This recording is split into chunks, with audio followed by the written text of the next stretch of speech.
মতামতের জন্য রাজনৈতিক দলগুলোর কাছে পাঠানো হয়েছে জুলাই সনদের খসড়া। দ্রুত মতামত দিতে বলেছে জাতীয় ঐক্যমত্য কমিশন। চূড়ান্ত হলে এর বৈধতা নিয়ে প্রশ্ন তোলা যাবে না আদালতে।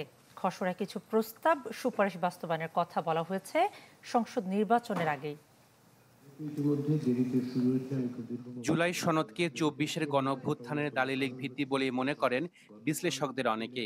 এটি চূড়ান্ত করতে রাজনৈতিক দলগুলোর কাছে পাঠানো হয়েছে খসড়ার প্রস্তাবনা।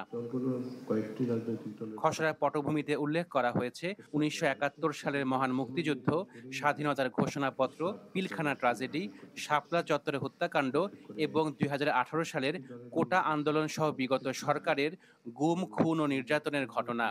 কোন দল কোন বিষয়ে ঐকমত্য পৌঁছেছে উল্লেখ করা হয়েছে সেটিও। অঙ্গীকারনামায় বলা হয়েছে ঐকমত্যের ভিত্তিতে নতুন রাজনৈতিক বন্দোবস্তের দলিল হিসেবে বাস্তবায়ন নিশ্চিত করা হবে জুলাই জাতীয় সনদের। সংবিধানে অন্তর্ভুক্ত হবে এর বিধান, নীতি ও সিদ্ধান্ত। অন্য আইনে ভিন্ন কিছু থাকলেও প্রাধান্য পাবে সনদের বিধান, প্রস্তাব, সুপারিশ। এ সংক্রান্ত যে কোনো প্রশ্নের চূড়ান্ত মীমাংসার এখতিয়ার দেওয়া হয়েছে সুপ্রিম কোর্টের আপিল বিভাগকে। বৈধতা, প্রয়োজনীয়তা কিংবা জারির কর্তৃত্ব নিয়ে প্রশ্ন তোলা যাবে না কোনো আদালতে। জুলাই সনদের সাংবিধানিক তথা রাষ্ট্রীয় স্বীকৃতির কথা বলা হয়েছে অঙ্গীকারনামায়। হত্যাকাণ্ডের বিচার, রাষ্ট্রীয় মর্যাদা, শহীদ পরিবারকে সহায়তা প্রদান এবং আহতদের সুচিকিৎসা ও পুনর্বাসন নিশ্চিত করার কথাও উল্লেখ করা হয়েছে খসড়ায়।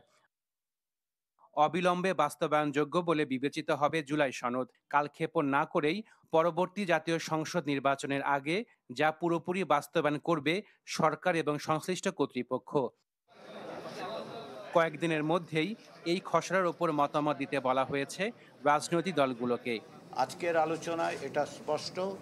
Ashikin Prince, channel 24, Dhaka.